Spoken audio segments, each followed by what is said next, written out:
What kinds of emotions make you want to dance? Ha.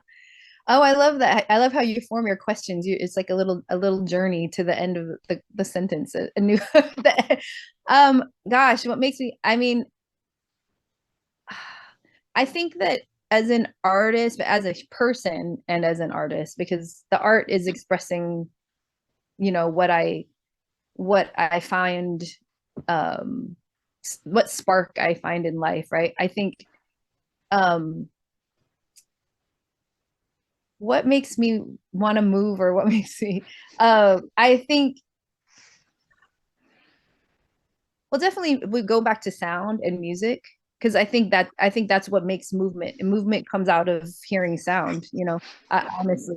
um and I was just thinking about the marriage. I think going back to the way you asked me earlier about choreography and poetry, and also theater, right? Theater, because when I write for the stage, there's a lot of poetry.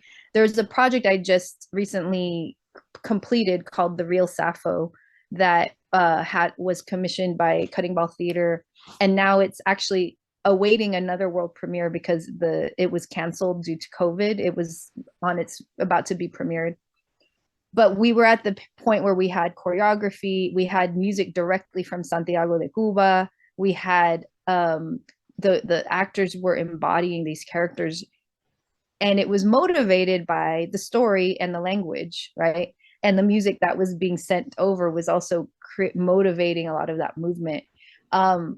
So I mean, I think that, yeah, I think definitely sound is the root. Music and sound, and poetry as one of those forms. It motivates movement for me. I was going to say that I've had a poem. One of the most exciting projects that I did was Tiny Fires, which is a poem I wrote, but it's also a play that is coming out next year. I know you're interested in projects I'm doing, but there's a play coming out this coming year called Tiny Fires.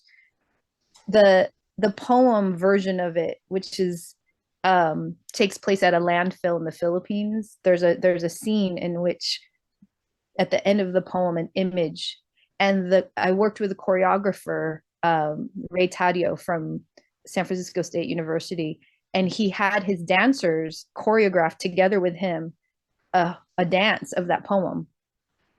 And so the in order for them to create that choreography, they also had to learn the poem. So I was hired to come in and teach the dancers to memorize how to embody the poem. And so that to me is an example of how the dance was motivated by the language, and for them to do it well, they had to have the words inside their bodies. It wasn't just me giving saying it aloud and them moving to it.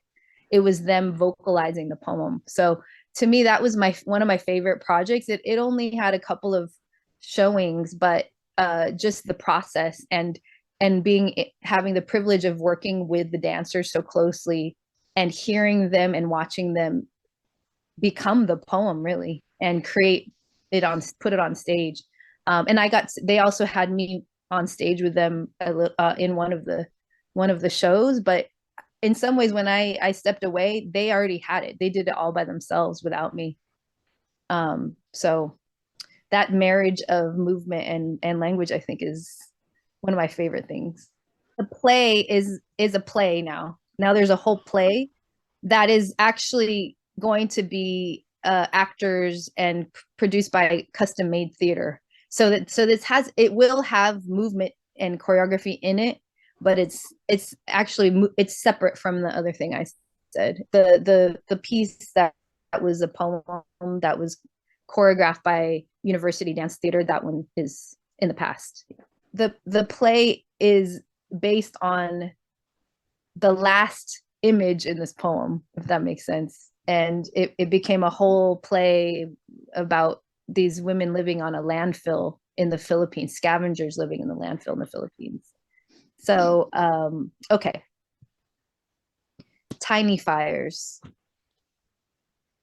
Listen, we, butiki, slid bulbous bellies over smooth rocks. We, gentle butanding, turned the sea into milk.